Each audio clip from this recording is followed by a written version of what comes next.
This morning I'm going to tell you the story of Elijah. Why? Because I would not have you be ignorant. By the end of this, you will know some things about Elijah's story, and you will know how to tell the difference between Elijah and Elisha, which will put you in the top 10% of whatever room you're in at the time.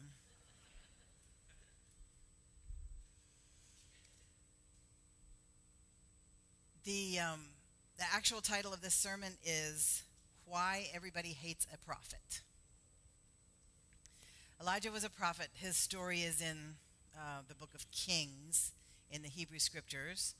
And he came during the reign of King Ahab, who was in a long line of very wicked kings who had tumultuous reigns.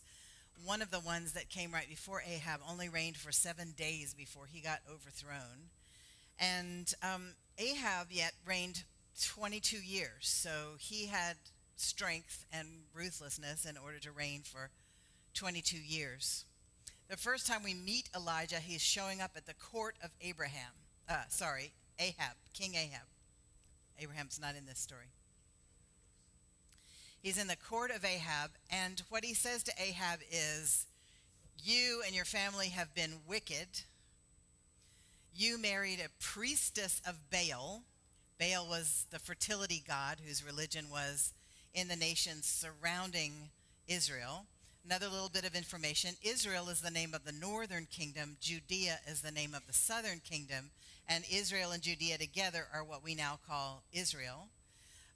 So Elijah is a prophet of the northern kingdom, and Ahab was a king of the northern kingdom, a king of Israel. So he had married Jezebel, who was from what is now Lebanon-ish. And she was a worshiper. In fact, she was a priestess of the fertility god Baal. And she also loved Asherah, the goddess.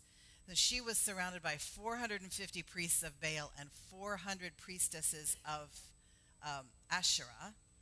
And she lived in the palace, of course, and she had been pressuring her husband to worship Baal and Asherah along with the God of Israel. Some people say Yahweh, but if you're a Jewish person, you don't like to say the name God, Yahweh, you say Adonai instead. So Adonai just translates the Lord. So does Baal translate the Lord. But they were different lords, different gods. Back then, this idea of religious tolerance was not in vogue. Elijah shows up at the court of Ahab and he says, you are wicked and your family is wicked, and I am not going to let it rain here until I say so. Well, you're in a Mediterranean climate. It's very much like this one. Having a drought is a bad thing. And Ahab, I don't know if he listened or believed Elijah. He might have just gone, yeah, I hear you talking. Prophets do that. They tell us how wicked we are. They're very rude and disruptive. And then they go away and nothing changes. And so Elijah went away. God told him to go to this particular gorge, and he was going to drink from the stream that came through the gorge. And God said he was going to send ravens in the morning and ravens in the evening to feed Elijah with meat and bread. And so that's how it happened. Elijah sat by the stream. He drank from the stream. He was fed by the ravens morning and evening for a while, until, because of the lack of rain, the stream dried up. God told him to go to a certain village that was very near where Jezebel had been born herself. And he went to a village, and God said, you're going to find a widow there who will feed you. And the widow had a small son. And Elijah came up to the village, and he saw this woman who was gathering sticks for a fire. And he said, I'm hungry, will you feed me? And she said, oh, sir, I have a little bit of flour and a little bit of oil, and I was going to build a fire with these sticks and make a little loaf for my son and for me, and then we're going to die. And he said, it'll be okay. Just make me some bread. And so she did. She made him a loaf with the fire and the oil and the flour. And he ate. And then there was flour and oil left over for a loaf for her and her son. He moved into the upper room in her house and was her guest for 3 years. And as long as he was there, it didn't rain. And she had enough oil and enough flour to make bread for herself and her son. One day her son got really sick and he was breathing weirdly, slower and slower, and finally he didn't breathe at all. And so she came to Elijah and said, "What is this? You're doing a miracle with my flour and my oil, and my son now is dying? This is terrible. Did you just come live in my house so that you could make fun of me and kill off my son? Magic man." And he took the boy and took him up to his upper room, and he prayed to God because he didn't know what to do. And he was like, "God, what is this? You're making flour and oil," and I'm paraphrasing the story a little bit. And now this tragedy is befalling this widow woman. Her son is all she's got. I mean, if she doesn't have a kid that's going to grow up and support her, then she's toast in this world. You've got to help this boy. And so he laid down on the boy 3 times, and then the boy started breathing again, and he brought him back downstairs, and he said, "Here you go, your son's alive." And the lady was very happy. So after 3 years, God came to him again and said, "Time to go to the court of Ahab and tell him that it's going to rain." So Elijah is obedient and goes toward the court of Ahab, and on the road he meets Obadiah, who is Ahab's right-hand guy, the guy who's in charge of his whole household, his chief of staff, if you will. And Obadiah is a secret believer in the God of Israel. And Jezebel had gone on one of her priest slaughtering kicks, which she did for a while. She slaughtered a lot of the priests of the God of Israel. Obadiah had hidden 100 of them, 50 in one cave and 50 in another cave.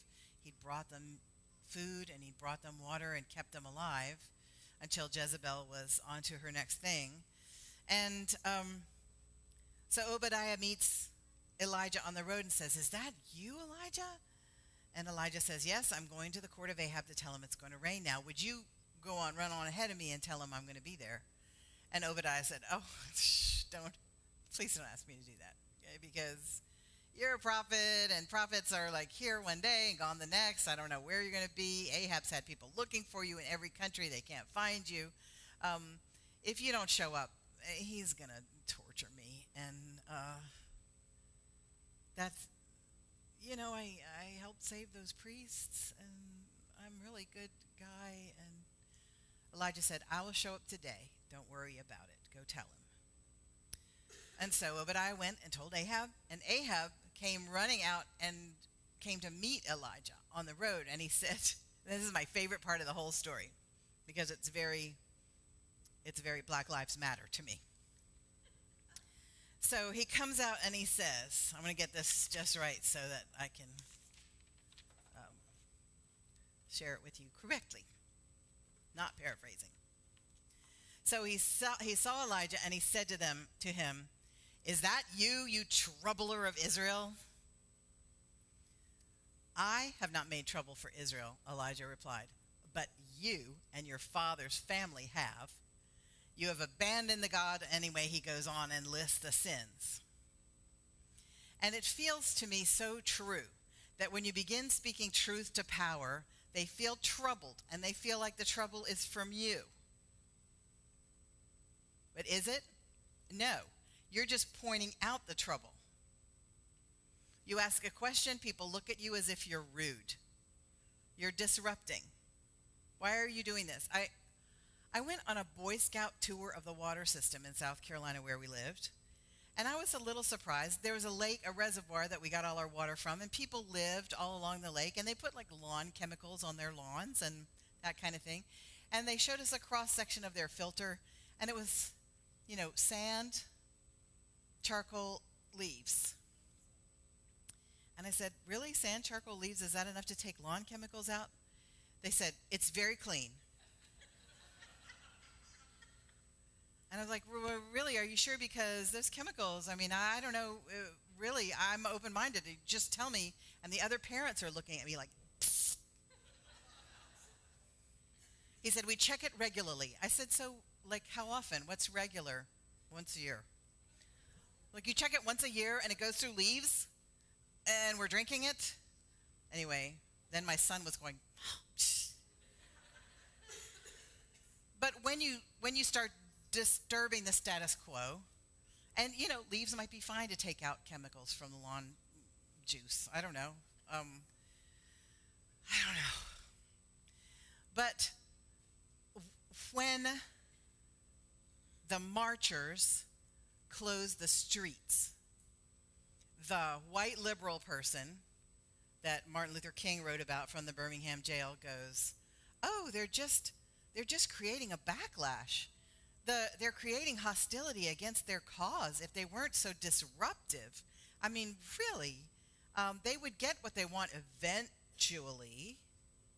Frederick Douglass says, no one gives up power without a demand. You don't want to get what you want eventually. You want to push. You want to shine the light. You want to say, hey, this is wicked. And if you have to shut down the highway, you have to shut down the highway in order to be heard. These are the only tools in the toolkit of someone who has no power. Does that make sense? You have to disrupt. And if there's hostility because of the disruption, as Dr. King said, that hostility was already there. The disruption just brought it to light. Because people who are comfortable with the way things are would just prefer to have it never disrupted, of course. But people who are not comfortable with the way things are use the prophetic voice. And everybody hates a prophet, because a prophet will tell you things that are not fun to hear. A prophet will demand that you change things that are working well for you. And a prophet will disrupt your life. And sometimes will keep it from raining for 3 years. I'm not the troubler of Israel, Elijah said. You're the reason for the trouble. You are trying to believe in this God, and so your legs are different. You're limping along trying to believe in this God and this God. You have to make a choice and stand with both feet on one God. And I'm going to show you who the real God is. We're going to have a showdown, a duel of gods, if you will. Bring all the prophets of Baal and all the priestesses of Asherah and all the people, and we're going to meet at Mount Carmel, and we're going to have a sacrifice. So, I don't know why he did this, but he did. Ahab brought all the people and all the priests of Baal. The priestesses of Asherah, however, are not mentioned. I think they stayed home with Jezebel. They were like, oh, I'm not getting all up in the middle of that. No. So the prophets of Baal were there, and Elijah was there, and he had courage of his convictions to go against the crowd, like our hymn says. You stand against the crowd, it takes a lot of courage, especially when the crowd wants to kill you. Everybody was hungry for Elijah's blood because he was just a pain. And so he said to the priests of Baal, you bring 2 oxen and you choose yours. He was giving them every advantage. You choose yours, put them on your altar. There was already an altar of sacrifice to Baal there, because Mount Carmel was a holy place. And there was a ruined altar to the God of Israel there. So the prophets of Baal put the ox on the altar. And Elijah said, just don't light the fire. Because Baal, is shown with a lightning bolt in his hand. He's like Thor. And so surely Baal can send fire down on your sacrifice and light it up. And so the priests agreed to try this. And they were dancing, and they were chanting, and they were doing their religious thing. And hours went by, and toward the middle of the day, Elijah started trash talking pretty bad. And he would say, hey, maybe your God's asleep. You should probably yell louder. And so they yelled louder and they danced more frenziedly. And he goes, man, maybe he's in the bathroom. Maybe he's on a trip. Maybe he's thinking deep thoughts. And they got so desperate they started to slash themselves with knives and add their own blood to the blood on the altar. That was the way of that particular religion. It's totally against the law of the God of Israel to mutilate yourself in any way. Another interesting tidbit. If you're Jewish, you're not supposed to get tattoos. Same thing. So you're not supposed to mutilate yourself in any way. And yet the priests of Baal were trying to get Baal's attention. And while they were dancing in a more and more frenzied way and adding their own blood to the sacrifice, Elijah was resetting up the altar of the God of Israel. He asked for help getting 12 stones for the 12 tribes, and put the stones together and put his own ox on there. And then he asked them to dig a trench all the way around the altar. And then he asked them to get 3 huge jars of water. Now remember, it hadn't rained in 3 years, so this was a precious resource. He said, pour the 3 jars of water all over this ox. Just really make it soaked. And now do it again, 3 more. And one more time, 3 more jars of water on there. And so he was standing there in a crowd of people who wanted to kill him, with priests that had gone into a frenzy trying to get their God to light up the sacrifice. And really, this is a dramatic moment. The pressure is on, for sure. And if there was ever a time when you asked God to really come through for you, this would be the time. And he said, bring fire down from heaven. And this huge fireball came, whoomp. And the ox was consumed, and the water was all consumed. And it was a very dramatic validation of Elijah's claim that God was the only real God. And so then he said to the priests of Baal, if you would like to become priests of the real God, come on. No, I'm kidding. He killed them all. All 450 of them. And Ahab said, so it's going to rain now, right? And Elijah said, oh, yes. Go eat and drink because you don't want to get caught in the rain. And Elijah went up to Mount Carmel, up on the mountain, and he put his head between his knees. And I don't know, some commentators say this was humility.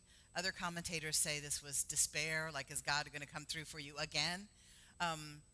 But, you know, God had come through for him with the bread for the widow, and with the widow's son, and with the ravens, and with the fire. Why wouldn't he, continue on the path of coming through with rain? But he sent his servant, kept his head down, and he sent his servant up to the top of the mountain to look out over the Mediterranean. 7 times he sent him up there. And finally, the last time, the servant came back down and said, I see a cloud the size of a man's hand. The size of a man's hand. And Elijah said, there's going to be rain. The cloud came in, grew, the skies grew dark, and the rain came. And Elijah, since Jezebel was still alive, ran away again. And he was in the cave, and he heard a voice that said, God is going to come see you now.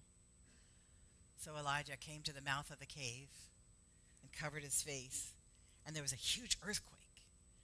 But God wasn't in the earthquake. And there was a huge howling wind, but God was not in the wind. And there was a whirl of fire. God was not in the fire. And then he heard a still small voice. Have you heard that phrase before? The still small voice. That's from this story. He heard a whisper.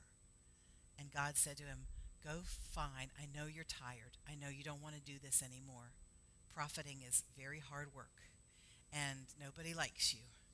And so you have a successor. His name is going to be Elisha. Go find Elisha, and he will be your successor. And so he went down, and he found Elisha, who was a big, brawny young guy plowing in the field. And he said to Elisha, you're going to be my successor. And Elisha said, okay, let me say goodbye to my family. And Elisha killed all the oxen that he was plowing with and cooked them for a goodbye meal for his family. And I don't know how they responded to having all their plowing oxen killed to eat,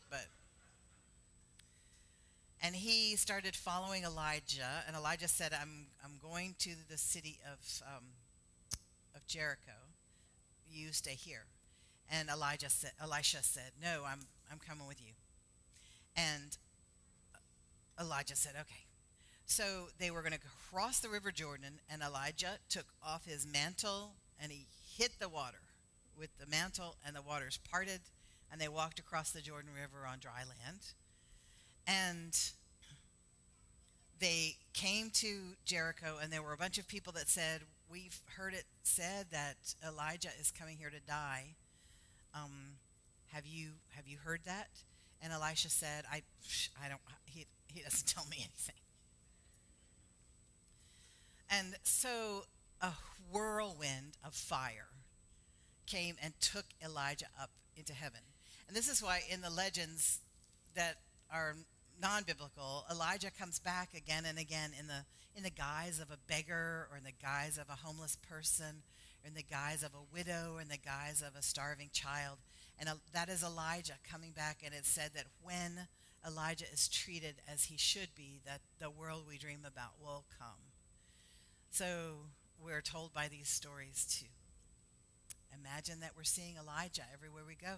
And when we have Passover Seder, we leave a seat and we leave the door open for Elijah in case he wants to come. Elisha has a lot of stories of his own, including one that's a favorite of some of y'all, where Elisha goes to a village. He's bald, apparently, completely bald, and there are boys in the village that are making fun of him, calling him Baldy. And he's cranky that day. He calls 2 bears out of the forest, and the bears mangle all the boys. Nobody likes a prophet. I reread that story for this week, and I had thought it was like 2 or 3 boys, and the bears maybe mauled 2 of them. But it says the bears mauled 42 boys. Like, that's a lot of teasing boys from one village. But maybe the whole thing is symbolic and means something entirely different. I don't know.